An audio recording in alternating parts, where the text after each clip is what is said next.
Doctor BR Ambedkar బడుగు బలహీన వర్గాల కోసం పోరాటం చేసిన గొప్ప యోధుడన్నారు మాల వెలుగు సంఘం రాష్ట్ర ప్రధాన కార్యదర్శి దండు లక్ష్మణ్. తమను ఎవరు చిన్న చూపు చూడొద్దన్నారు. తమను ఎవరైనా చిన్న చూపు చూస్తే ఊరుకోమన్నారు. ఇక గడ్డం వివేక్ వెంకటస్వామి ప్రోత్సాహంతోనే ఫిలిం నగర్లో అంబేద్కర్ విగ్రహం ఏర్పాటు చేశామన్నారు దండు లక్ష్మణ్. హైదరాబాద్ ఫిలిం నగర్లోని అంబేద్కర్ విగ్రహం దగ్గర మాల వెలుగు సంఘం ఆధ్వర్యంలో నివాళులర్పించారు దళిత సంఘ నేతలు.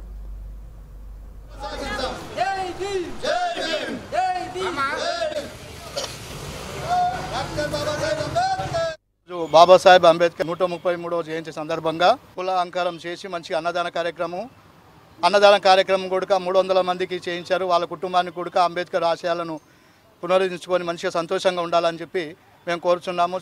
ఈరోజు ఎస్సీ ఎస్టీ బీసీ మైనార్టీలను బాగుపరచడానికి అంబేద్కర్ గారు ముందుకుండి ఆ రోజు మనకు వెళ్ళవెళ్ళలా కృషి చేసి రాత్రి అనక పగులనక నిద్ర లేకుండా మనకు సేవ చేసినందుకు ఈరోజు ఆయనకు నివాళులు అర్పించడానికి మనకు సంతోషకరమైన విషయము.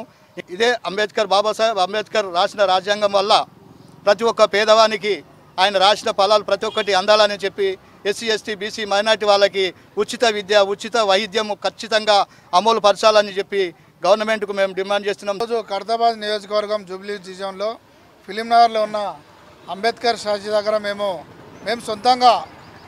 ఎవరికి వాళ్ళము సొంతంగా నిర్మించుకున్న ఈ యొక్క అంబేద్కర్ స్టాచ్యూ దగ్గర మేమందరము కలిసికట్టుగా 18 బస్తీల సంక్షేమ సంఘం ఆధ్వర్యంలో ఇక్కడ ఈ యొక్క అంబేద్కర్ జయంతి ఉత్సవాలు ఘనంగా జరుపుకున్నాము. చదువుకోలేని స్థితిలో ఉన్నారు పిల్లలు కాబట్టి, ఫీజులు కట్టలేని పరిస్థితిలో ఉన్నారు కాబట్టి ప్రభుత్వ కళాశాల డిగ్రీ కళాశాల ఏర్పాటు చేస్తే పేద పిల్లలకు పేదవారికి మాకందరికీ ఉపయోగపడుతుందని ఆశిస్తున్నాము.